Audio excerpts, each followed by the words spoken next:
Bismillahirrahmanirrahim. Assalamualaikum warahmatullahi wabarakatuh. Alhamdulillah wassalatu wassalamu ala Rasulillah wa ala alihi wa sahbihi wa sallama tasliman katsira, amma ba'd. Puji dan syukur senantiasa kita panjatkan kehadirat Allah Jalla wa Ala yang telah berfirman, wa in ta'uddu ni'matallahi la tuhsuha innal insana la zalumun kafar. Dan kalaulah kalian ingin menghitung-hitung akan nikmat Allah atas kalian, la tuhsuha, niscaya kalian tidak akan mampu menghitungnya. Innal insana la zalumun kafar, sesungguhnya manusia itu pelaku kezaliman dan kekufuran. Alhamdulillah, pada pagi yang berbahagia ini berkat nikmat kesehatan dan kesempatan setelah hidayah taufik dari Allah Jalla wa Ala, sama-sama kita telah melaksanakan ibadah salat subuh berjamaah yang kita memohon kepada Allah, Rabbana taqabbal minna innaka antas sami'ul alim.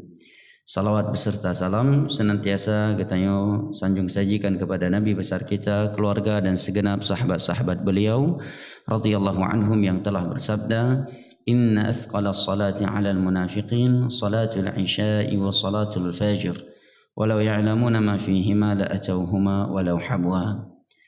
Sesungguhnya salat yang paling berat bagi orang-orang munafik adalah salat isya dan salat subuh berjamaah. Walau ya'lamuna ma fihima la atauhuma walau habwa. Dan kalaulah manusia mereka itu tahu keutamaan yang sesungguhnya, kemuliaan pergi melaksanakan salat subuh dan isya, niscaya mereka akan pergi melaksanakannya sekalipun harus merangkak. Maka dengan ini selalu kami ingatkan di awal kajian kami segenap saudara-saudara kami pasien dan keluarga pasien melalui pengeras suara ini agar selalu menjaga salat. Sakit bukanlah uzur untuk meninggalkan salat. Jangan sampai perhatian keluarga pasien terhadap jadwal masuknya dokter, jadwal ganti infus, atau jadwal minum obat itu melebihi perhatian mereka terhadap saudara mereka dari salatnya. Karena hanya ada dua kondisi seorang itu boleh meninggalkan salat. Selain itu tidak ada sebab, tidak ada alasan yang dibenarkan oleh syar'i untuk meninggalkan salat. Yang pertama, dia lagi haid, dan yang kedua dia lagi nifas. Kalau lelaki tersebut ada haid dan nifasnya, maka baru boleh dia meninggalkan salat. Selama lelaki tersebut tidak haid dan tidak nifas, maka tidak boleh dia meninggalkan salat. Nah, tidak mampu berdiri maka salat dengan duduk, kata Nabi. Enggak mampu duduk maka salat berbaring di atas lambung kanan menghadap ke kiblat. Tidak mampu salat dengan berbaring di atas lambung kanan menghadap ke kiblat, maka tidur terlentang famustalqiyan, terlentang semampunya. Tidak mampu berwudu maka bertayamum. Ya, bertayamum gampang. Selesai. Ya. Tidak mampu bertayamum kata para ulama karena mungkin dia pasien di ruang ICU ya. Maka dia salat tanpa wudu dan tanpa tayamum. Karena uzur. Fattaqullaha mastata'tum. Bertakwalah kalian kepada Allah semampu kalian. Bahkan dibahas oleh ulama fikih yang 4 mazhab bahwa apabila dia sakit dan 24 jam keluar kotoran dari 2 jalur atau dari jalur yang lainnya, itu bukanlah alasan dia meninggalkan salat. Tetap dia salat sesuai dengan kemampuannya. Jangan sampai kita mati dalam keadaan meninggalkan salat. Al-Imam Ibnul Qayyim dalam kitabnya As-Salah menyatakan bahwa seluruh ulama Islam sepakat bahwa dosa meninggalkan salat lebih besar daripada dosa homoseks. Dosa meninggalkan salat lebih besar daripada dosa zina. Dosa meninggalkan salat lebih besar daripada dosa makan riba. Dosa meninggalkan salat lebih besar daripada dosa pembunuhan. Dosa salat sangat besar, jamaah. Tentu saya yakin nggak akan ada orang yang mau berzina kalau dia sedang di rumah sakit. Dia sedang sakit, sedang diinfus, ya. Tiba-tiba minta ingin berzina, ingin berjudi, ya, ingin membunuh. Karena dia tahu bahwa itu adalah dosa. Lalu kenapa banyak pasien meninggalkan sholat karena sakit? Padahal dosa meninggalkan salat itu lebih besar daripada dosa homoseksual. Dosa meninggalkan salat lebih besar dosa zina. Sekali meninggalkan salat lebih besar daripada sekali zina, sekali homoseks, membunuh, makan riba, berjudi. Ya. Maka hendaknya ini diperhatikan. Salat perkara nomor 2 dalam Islam. Setelah 2 syahadat. Rukun kedua adalah salat. Allah Subhanahu wa taala berfirman dalam surat Al-Mudaththir, "Ma salakakum fi saqar?" Qalu lam nakum minal musallin. Tatkala penduduk syurga bertanya kepada penghuni neraka, "Kenapa kalian terseret ke dalam neraka saqar?" Maka mereka menjawab, "Lam nakum minal musallin." Dahulu kami tidak melakukan salat. Di dalam sebuah hadis Nabi sallallahu alaihi wasallam bersabda, "Bainal 'abdi aw syirki wal kufri aw syirki tarkus salah." Sesungguhnya antara seorang mukmin dengan kesyirikan atau kekufuran adalah salat.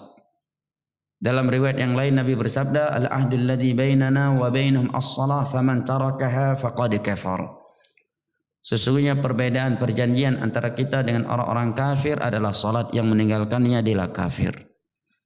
Dan para ulama menyebutkan di antaranya Al-Imam Ibnu Abdul Bar dalam kitabnya At-Tamhid, dan juga Syekh Muhammad bin Shalih Al-Utsaimin, bahwa ayat-ayat Al-Quran, hadis-hadis Nabi, dan kesepakatan seluruh para sahabat Nabi bahwa orang yang meninggalkan salat 5 waktu totalitas dia murtad, batal Islamnya. Kalau dia meninggalkan salat totalitas 5 waktu, itu menurut kesepakatan para sahabat Nabi yang berdasarkan Al-Quran dan hadis. Apabila dia menantu kita, harus kita putuskan pernikahannya.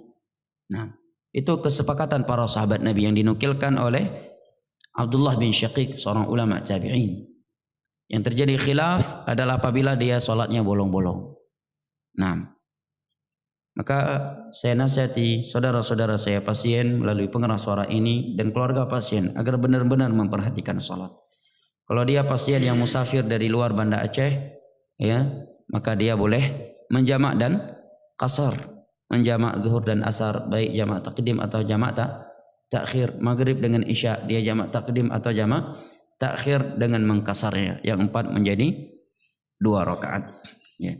Karena Allah yang menurunkan penyakit tersebut, dan Allah lah yang akan mengangkatnya, dan Allah lah yang mewajibkan salat kepada kita. Dokter hanya mampu melakukan sebab, perawat hanya mampu melakukan sebab, alat-alat medis adalah sarana. Adapun yang mengizinkan sembuh atau tidaknya adalah Allah Subhanahu wa taala. Maka selalu di awal kajian kami melalui pengeras suara ini kami ingatkan saudara-saudara kami, pasien dan keluarga pasien, agar benar-benar memperhatikan salat. Karena para ulama menyebutkan al-maradu akhul maut. Sakit itu adalah saudara kematian. Apabila di saat sakit seorang tidak ingat mati, tidak takut kepada Allah, tidak bertakwa kepada Allah, maka sungguh kalau dia sedang sehat lebih jauh dan lebih keras lagi hatinya terhadap Allahu Jalla wa'ala. Dan juga kami ingatkan melalui pengeras suara ini agar senantiasa bersabar dan bersyukur atas musibah tersebut, karena dari satu sisi dia memang musibah, tetapi di sisi yang lain penyakit merupakan nikmat dari Allah, karena dia dapat menghapuskan dosa dan mengangkat derajat seorang hamba di sisi Allahu Jalla wa'ala. Baik jamaah ini muliakan Allah, karena Ustaz Haris berhalangan, beliau pergi umrah, meminta kepada saya menutupi kekosongan kajian hari ini. Maka insyaallah taala akan kita bacakan kajian rutin kita, kitab yang kita kaji di setiap hari Selasa, yaitu tulisan Syekh Abdurrahman As-Sa'di, Bahjatul Qulubil Abrar wa Qurratu Uyunil Akhyar, lentera hati orang-orang yang baik dan penyejuk mata orang-orang yang saleh. Pada pertemuan yang lalu kita membahas hadis nomor 8, yaitu tentang was-was syaitan dalam permasalahan iman, ya. Berikut ini adalah al-hadits at-tasi', hadis yang ke-9. Beliau berikan judul dengan hadis ini al-imanu bil qadar, iman kepada takdir. An Abdullah bin Amr radhiyallahu anhuma qala qala Rasulullah sallallahu alaihi wasallam kullu syai'in biqadar hatta al-'ajz wal kis. Rawahu Muslim. dari sahabat Abdullah bin Amr bin As radhiyallahu anhuma. Abdullah bin Amr bin As, beliau sahabat dan bapak beliau Amr juga sahabat. Biografi bapaknya sudah pernah saya sebutkan di kajian-kajian sebelumnya di waktu ini, di kesempatan ini, bahwa beliau merupakan salah satu tokoh kaum musyrikin sebelum Islam. Beliau sangat kejam dan sangat bengis terhadap kaum muslimin di saat itu. Bahkan di dalam riwayat Imam Muslim, beliau sendiri menyebutkan bahwa sebelum beliau masuk Islam, target paling besar beliau adalah menebas leher Nabi kita sallallahu alaihi wasallam. Dan wajah yang paling beliau benci di saat itu adalah wajah Nabi kita sallallahu alaihi wasallam. Sampai suatu ketika beliau datang kepada Nabi sallallahu alaihi wasallam menyatakan, "Ya Rasulullah, ubayyuka walakin ashtarit." Wahai Rasulullah, aku siap membaiat engkau masuk Islam, tetapi dengan sebuah syarat. Aku buat syarat. Aku masuk Islam tapi dengan syarat. Ya, maka Nabi sallallahu alaihi wasallam menyatakan, "Ma huwa?" Apa yang akan engkau syaratkan? Ini menerangkan kepada kita kecerdasan Nabi kita sallallahu alaihi wasallam. Beliau tidak langsung mengiyakan, melainkan beliau menanyakan terlebih dahulu apa bentuk syaratnya. Ya, karena beda aja rupanya syaratnya kau ada kuya ada yo. Ya kan? Rupanya syaratnya merugikan Islam, merugikan diri kita sendiri. Maka Nabi sebelum mengiyakan bertanya terlebih dahulu, "Apa syarat?" Ya. Apa syaratnya? Maka beliau pun menjawab, "Antastaghfirullah li." Syarat aku masuk Islam agar engkau meminta kepada Allah ampunan untukku. Ini permintaan Amr bin As, tidak neko-neko. Mereka tidak pernah neko-neko dalam urusan dunia, tapi dalam urusan akhirat iya. Mereka selalu meminta. Ini syarat Amr bin As masuk dalam Islam. Subhanallah. Mungkin kalau kita di masa itu akan meminta hal yang lain, karena Nabi di tangannya kunci keuangan negara. Baitul Mal di tangan Nabi. Kalau menurut bahasa sekarang PL mandum Mbak Nabi. Ya kan?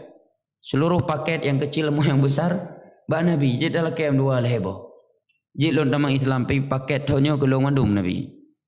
Atau paket irigasi kelong Mbak Nabi kogop. Enggak, beliau cuma minta, "Ya Rasulullah, aku akan masuk Islam dengan syarat." Dan sebuah syarat. Nabi bertanya, "Apa syaratnya?" Beliau pun menjawab, "Agar engkau meminta ampunan kepada Allah untukku." Ya, kemudian beliau menyatakan, "Ya Rasulullah, merupakan targetku yang paling besar. Ya, sebelumnya adalah ingin membunuhmu. Maka sekarang aku telah masuk ke dalam Islam." Setelah itu beliau pun masuk ke dalam Islam dan beliau menerangkan, andai kata aku mati di saat itu sebelum masuk Islam, tentunya aku adalah neraka. Tentunya aku berada di dalam neraka. Kemudian aku masuk ke dalam Islam, maka wajah Nabi adalah wajah yang paling aku cintai, yang sebelumnya adalah wajah yang paling aku benci. Dan andai kata aku mati setelah itu, maka aku mati di atas kebaikan. Kemudian setelah berjalan waktu, diberikannya kekuasaan kepada kami, yaitu setelah Nabi meninggal, beliau diangkat sebagai gubernur oleh beberapa khalifah. Maka terjadi perubahan pada imanku yang andai kata aku mati dalam keadaan seperti itu, maka aku akan mati dalam kecelakaan. Coba lihat bagaimana jujurnya mereka para sahabat Nabi dalam menilai diri-diri mereka sendiri. Beliau menyatakan kepada tentang dirinya bahwa beliau mendapatkan perubahan pada iman beliau setelah Nabi meninggal dan setelah beliau menjabat beberapa kali sebagai gubernur. Padahal beliau sahabat Nabi. Gubernur riwayatnya karena mungkin korupsi, ya sahabat Nabi kebaik korupsi. Ya kan? Sahabat Nabi gimana mau korupsi? Iya. Enggak mungkin menalih pelah paket ke jauh Singapura kan mungkin? Iya. Enggak mungkin. Mereka adalah orang yang adil, pemimpin yang adil. Di dunia yang paling adil adalah mereka para sahabat Nabi. Tidak ada yang lebih adil daripada mereka setelah mereka. Tapi beliau menilai diri saya berubah. Iman saya berubah setelah Nabi meninggal dan telah diberikan kepadaku kekuasaan, jabatan. Dan andai kata aku mati dalam keadaan seperti itu, aku akan celaka. Ketawadhuan dan kejujuran mereka dalam beragama. Mereka adalah orang-orang yang selalu melakukan muhasabah terhadap diri-diri mereka. Dan mereka adalah orang-orang yang sangat mengkhawatirkan iman mereka turun. Nah, kita mungkin naik iman sebulan, turunnya setahun. Kemudian cas lagi sebulan lagi untuk setahun. Ya, mati pas imannya sedang nggak tercas pula. Innamal a'malu bil khawatim. Amalan itu dengan penutupnya. Dan kematian selalu mengintai kita. Kita melihat hari-hari ini ada orang sedang, Masya Allah, menyanyi di atas panggung mati. Kan nggak di? Ya kan? Na'udzubillah. Ya, dia mati sedang bergoyang. Mati sedang di tubuh wanita berzina. Di meja judi, di meja korupsi, di meja riba. Subhanallah. Dan yang lebih parah dari itu, dia mati sedang berbuat syirik, menyembelih untuk laut, menyembah kuburan. Yang kedua, di bawah syirik dia mati sedang buat bid'ah. Mati sedang buat bid'ah. Diancam oleh Nabi tidak akan masuk ke dalam telaga beliau. Maka introspeksi diri, muhasabah, mengingat akan kematian dan perjalanan setelah kematian, ini akan membuat kita istiqamah di atas agama Allah. Ini Amr bin As. Dan ketika para sahabat Nabi hijrah ke Habasyah, beliau diutus oleh orang Quraisy untuk memprovokasi Raja Najasyi, agar Raja Najasyi kembali mengusir sahabat-sahabat Nabi yang sedang hijrah di negerinya dan dikembalikan ke Mekah, agar orang-orang Mekah bisa menyiksa mereka kembali. Diprovokasi oleh Amr bin As. Wahai Raja Najasyi, orang-orang yang berada di negaramu ini, yakni sahabat-sahabat Nabi yang hijrah di saat itu, adalah orang-orang yang benci kepada Nabi Isa dan ibunya Maryam. Karena Raja Najasyi beliau menganut agama Nasrani. Mereka ini adalah orang-orang yang benci kepada agama Nasrani, benci kepada Nabi Isa, benci kepada Nabi Maryam, kepada ibunya Nabi Isa, Maryam alaihi wassalam. Karena mereka enggak punya senjata lain, enggak punya bahan ilmiah, yang mampu mereka lakukan adalah provokasi. Dan itu senjata orang-orang yang tidak memiliki bahan ilmiah dari zaman dahulu sampai hari kiamat. Untuk memprovokasi dan menjauhkan manusia dari dakwah yang benar, dari jalan yang benar. Tapi Raja Najasyi bijak, beliau tidak langsung menerima dan mendengar apa yang dikatakan oleh Amr dan kawan-kawannya. Melainkan beliau panggil terlebih dahulu beberapa sahabat Nabi yang diwakili oleh Ja'far bin Abi Talib, sepupunya Nabi kita sallallahu alaihi wasallam. Beliau yang mewakili kaum muslimin, sehingga beliau diberikan julukan Safirul Muslimin al-Awwal. Beliau dubes kaum muslimin pertama kali di dalam sejarah Islam. Beliau dubesnya kaum muslimin di Ethiopia di Habasyah. Beliau pun langsung menemui Raja Najasyi. Dan di samping mereka ada Amr bin As dan kawan-kawannya. Di saat itu beliau belum masuk Islam, yang diutus oleh Quraisy Mekah. Maka Raja Najasyi bertanya kepada Ja'far, apa menurut kalian? Bagaimana menurut kalian Nabi Isa alaihissalam? Bagaimana menurut kalian Maryam alaihissalam? Bagaimana menurut kalian kitab Injil? Ja'far bin Abi Talib tidak bersusah payah untuk menjelaskannya. Karena orang yang memiliki kebenaran, dia enggak akan bersusah payah untuk menerangkan kebenaran. Ja'far bin Abi Talib hanya membaca surat Maryam yang isinya adalah pujian terhadap Nabi Isa dan Nabi untuk ibunya beliau Maryam. Kaf ha ya ain sin, kaf ha ya ain sad. ذكر رحمة ربك عبده زكريا إذ نادى ربه نداء خفيا قال ربي إن وهن العظم مني واشتعل الرأس شيبا dan seterusnya. Dan seterusnya. Sebuah surat yang sangat sempurna menerangkan sejarah Nabi Isa alaihissalam dari mulai Nabi Isa belum lahir, ya, dari semenjak Nabi Zakaria, dari semenjak Nabi Maryam belum hamil sampai melahirkan Nabi Isa alaihissalam. Mendengar surat Maryam yang dibacakan oleh Ja'far bin Abi Talib, tiba-tiba Raja Najasyi mengeluarkan air mata dan langsung mengumumkan keislamannya, mengumumkan Islamnya. Oleh karenanya para ulama sebutkan bahwa surat Nabi kepada para raja di tahun ke-7 ya atau 6, di tahun ke-7 atau ke-6 di Madinah, di antaranya adalah kepada Raja Najasyi. Para ulama menyebutkan bahwa suratnya Nabi kepada Raja Najasyi bukanlah seruan untuk masuk ke dalam Islam, ya, tetapi ya surat untuk orang yang telah masuk ke dalam Islam, ya. Atau yang kedua jawabannya kata para ulama itu Raja Najasyi yang disurati oleh Nabi adalah Najasyi yang kedua setelah meninggal Raja Najasyi yang pertama yang sudah masuk Islam. Maka yang kedua ini diseru untuk masuk dalam Islam oleh Nabi. Karena Raja Najasyi adalah julukan lakop untuk setiap orang yang berkuasa di Habasyah. Sebagaimana setiap orang yang berkuasa di Romawi disebut dengan Kaisar, terhadap Persia disebut dengan Kisra. Nah, dan seterusnya. Namun yang rajih Raja Najasyi yang disurati oleh Nabi itulah Raja Najasyi yang telah memeluk Islam sebelum Nabi SAW meninggal atau ketika Nabi SAW belum mengirim surat kepadanya. Nah, dan Allah menganugerahkan seorang anak yang luar biasa untuk Amr bin As, yaitu Abdullah. Abdullah ini salah satu dari 4 anak sahabat Nabi yang keempat-empatnya bernama Abdullah. Di umur mereka masih muda mereka sudah menjadi mufti sumber fatwa tingkat internasional di masa mereka. Yang pertama ini Abdullah bin Amr, yang kedua Abdullah bin Abbas, yang ketiga Abdullah bin Umar, yang keempat Abdullah bin Zubair ibnul Awam. Keempat-empatnya bernama Abdullah. Umur mereka sama, ya, umur mereka berdekatan. Dan bapak mereka semuanya sahabat. Abdullah bin Amr, Abdullah bin Umar, Umar bin Khattab, Abdullah bin Abbas, Abbas sepupunya Nabi, pamannya Nabi SAW yang masuk Islam di Fathu Mekah. Yang keempat Abdullah bin Zubair, Zubair ibnul Awam. Ya, ini juga ketiga-tiganya sahabat Nabi SAW. 4 orang ini sih semuanya bernama Abdullah. Umurnya berdekatan dan hidup sambung masa. Setelah mayoritas sahabat-sahabat senior meninggal, mereka menjadi sumber fatwa, sumber ilmu tingkat internasional. Dan umur mereka masih muda dan berdekatan. Ini anugerah dari Allah Subhanahu wa taala kepada Amr bin As.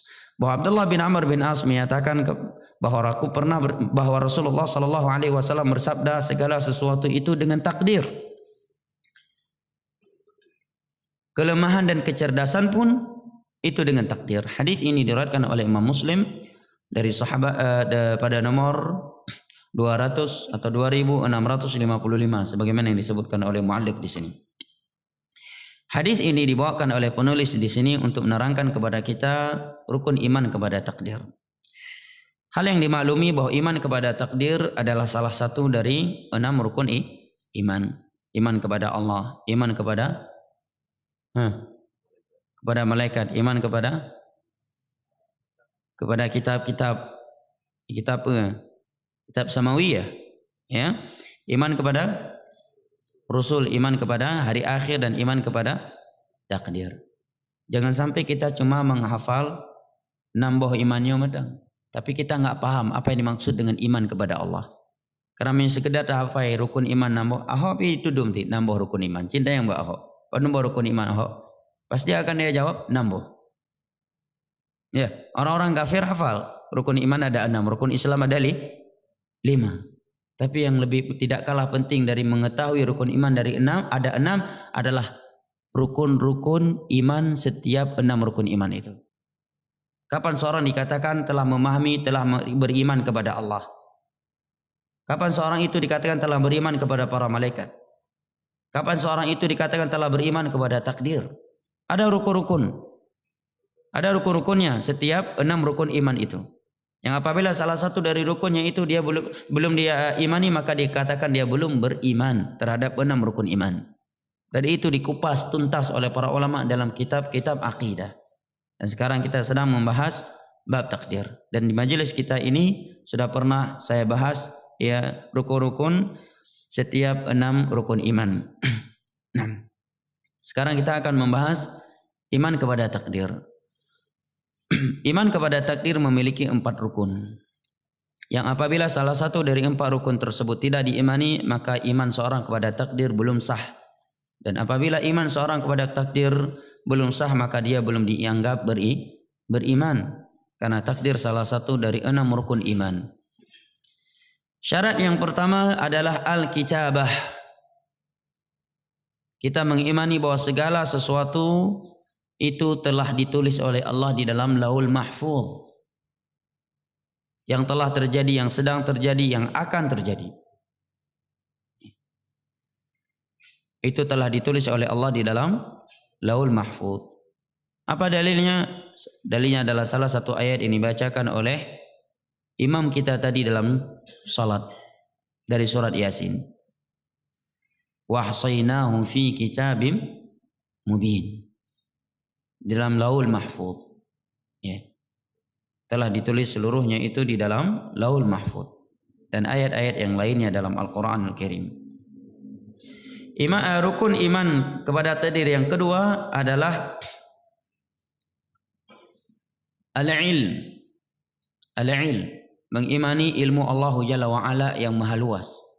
Bahwa segala sesuatu yang telah terjadi, yang sedang terjadi, yang akan terjadi, dan sesuatu yang tidak mungkin terjadi, andai kata terjadi, bagaimana terjadinya, maka Allah maha mengetahuinya. Perkara yang hal-hal yang nampak maupun hal yang tidak nampak. Wa ma tasqutu min waraqatin illa ya'lamuha. Tidak ada lembaran-lembaran dedaunan yang jatuh dari pohonnya di malam hari, di siang hari, melainkan Allah maha mengetahuinya. Bahkan apa yang ada di bawah laut Allah maha mengetahui. Illa ya'lamuha. Allah mengetahui. Dan yang menolak rukun ini disebut dengan mereka al-qadariyah al-ghulah. Ahli orang qadariyah yang ekstrim, yang mulai muncul di akhir masa sahabat Nabi Abdullah bin Amr bin As radhiyallahu anhuma. Yang pertama kali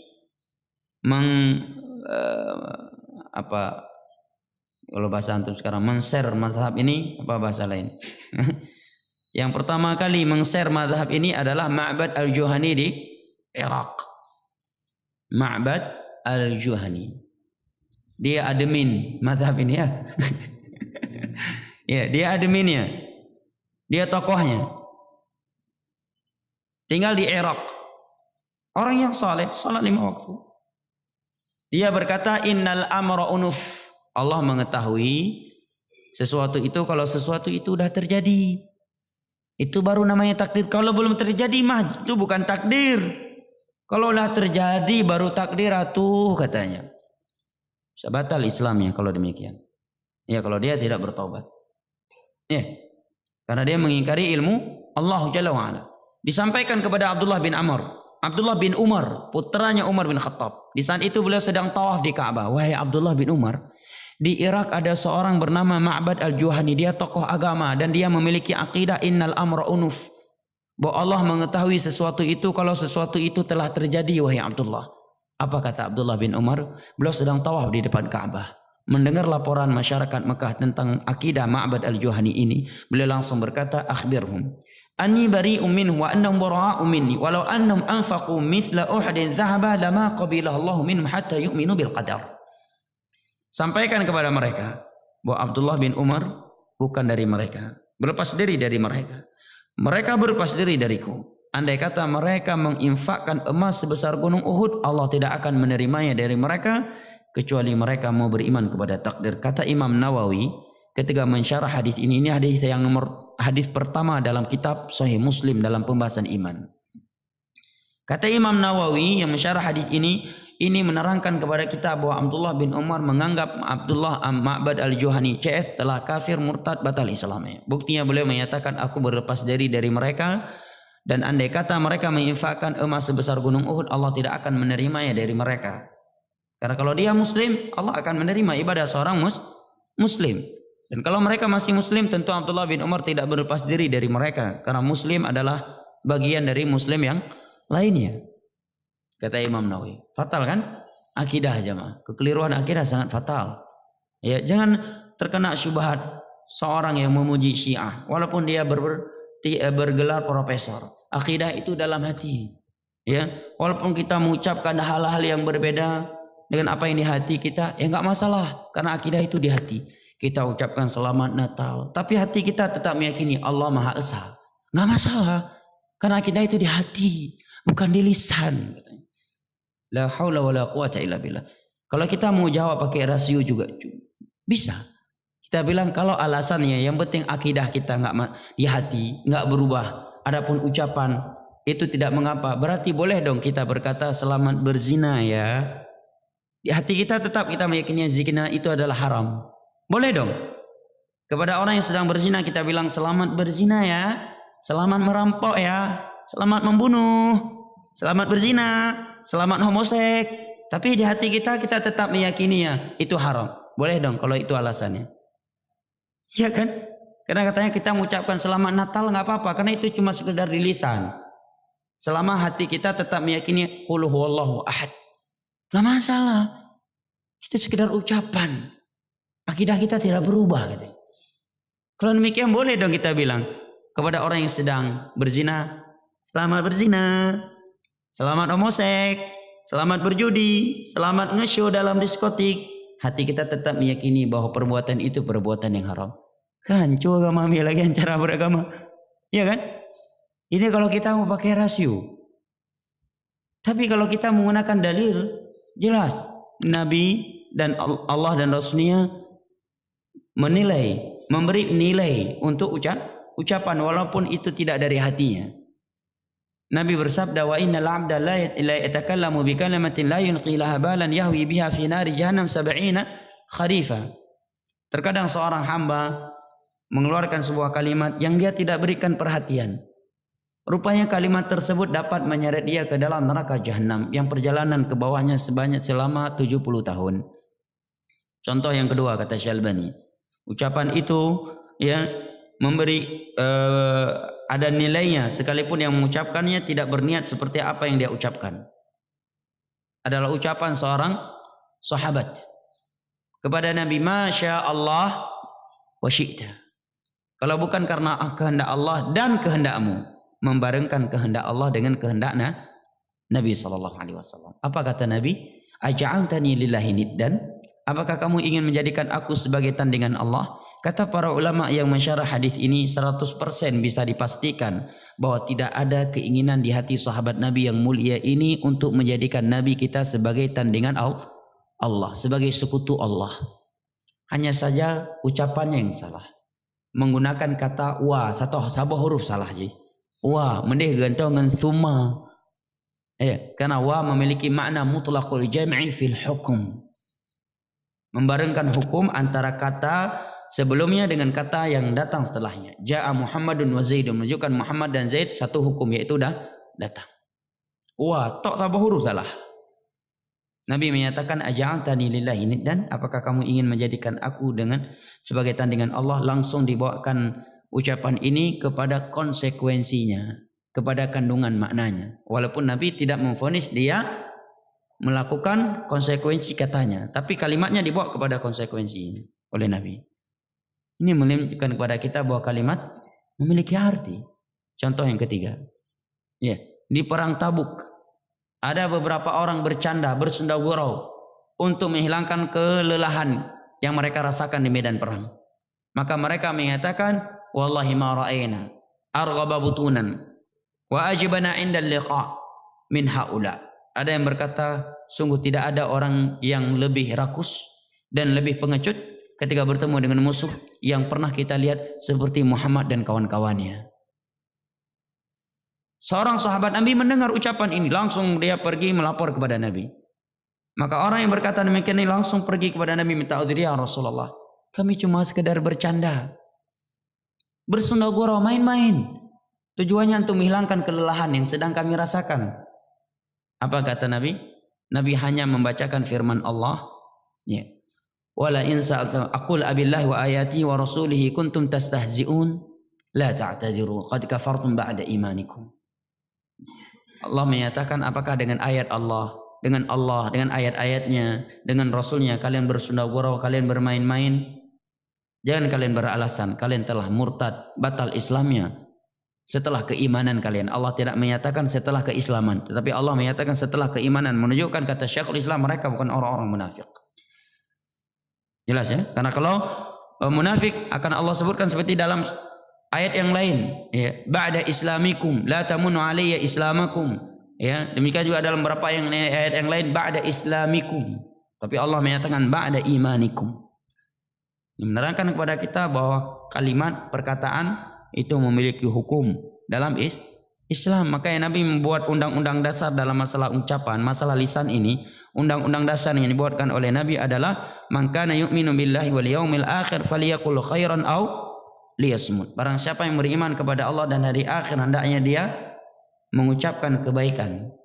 Kebaikan agama atau kebaikan dunia. Kalau enggak ada, diam. Kalau enggak terseret ya. Sampai-sampai seorang sahabat Nabi yang bernama Hudzaifah bertanya kepada Nabi SAW atau Muadz bin Jabal, "Ya Rasulullah, wa inna la mu'akhadzuna bi alsinatina?" Wahai Rasulullah, apakah ucapan yang keluar dari mulut kita itu akan dihisab oleh Allah? Akan kita pertanggungjawabkan, akan diberikan balasan dengan azab atau nikmat? Maka Nabi SAW menyatakan, wa hal yakubbun nas fin nar ila ala manakhirihim. Wahai Mu'adz, kebanyakan manusia itu dilemparkan ke dalam neraka karena ucapan yang keluar dari mulut mereka. Ya, ucapan itu memberi hukum yang sangat besar dalam Islam. Apalagi ucapan-ucapan berkaitan dengan akidah. Ini kan cukup bahaya ucapan seperti tadi ya. Gak apa-apa selamat Natal. Lah orang Imam Ibnu Qayyim menyatakan sepakat seluruh ulama Islam tidak boleh mengucapkan selamat Natal. Kalau dia bilang ini hanya di Asia Tenggara saja diributkan. Ya. Imam Ibnu Qayyim menyatakan dalam kitabnya Ahkam Ahli Zimmah bahwa orang yang mengucapkan selamat Natal kepada orang kafir itu sama maknanya dengan dia mengucapkan selamat penyembahan kalian terhadap salib, karena mereka merayakan malam Natal adalah sebagai hari lahir anak Tuhan yang mereka anggap adalah Yesus. Yesus nama lain Nabi Isa menurut mereka. Yang mereka salib sekarang itulah Yesus. Anda mengucapkan kata selamat Natal, kata Imam Ibnu Qayyim, maknanya Anda mengucapkan selamat menyembah selain Allah, menyembah salib. Dan ini lebih buruk daripada ucapan Anda selamat berzina, selamat menjudi, selamat membunuh. Kata Imam Ibnu Qayyim, ini menurut kesepakatan ulama Islam. Enggak ada khilaf. Ya, tidak ada khilaf. Selakidah jemaah. Ini rukun iman kepada takdir yang kedua, iman kepada ilmu Allah. Yang pertama kali mengingkari ini siapa? Qadariyah al-Ghulah yang muncul di akhir zaman para sahabat Nabi. Sebagian ulama menyatakan bahwa setelah itu mereka inqaradu, habis, musnah. Tapi yang rajih mereka tidak musnah. Bahkan zaman sekarang ada yang berkeyakinan demikian, ya kan? Allah tahu kalau sudah terjadi. Bahkan sebagian mereka dai. Nah, yang ketiga, ini hari libur kan? Libur? Oh enggak? Oh udah sampai di sini di setengah tujuh. Kira tanggal merah. Kita lanjutkan pada pertemuan atau saya akhiri dengan dua rukun berikutnya. Dua rukun iman yang berikutnya adalah bahwa segala sesuatu itu makhluk Allah. Selain Allah semuanya makhluk dan telah diciptakan oleh Allah. Wa kullu syai'in khalaqnahu biqadar. Huwallazi khalaqakum wa ma ta'malun. Alhamdulillahi rabbil alamin. Rukun iman takdir yang keempat adalah al-masyiah. Bahwa segala sesuatu itu terjadi di bawah kehendak Allah. Wa ma tasyauna illa ayyasha Allahu rabbul alamin. Wallahu a'lam bishawab. Saya kira sampai di sini. Lebih dan kurangnya saya mohon maaf. Wabillahi taufiq wal hidayah. Wassallallahu ala nabiyyina Muhammad wa ala alihi wa sahbihi wasallam. Wa akhiru da'wana anil hamdulillahi rabbil alamin. Wassalamu alaikum warahmatullahi wabarakatuh.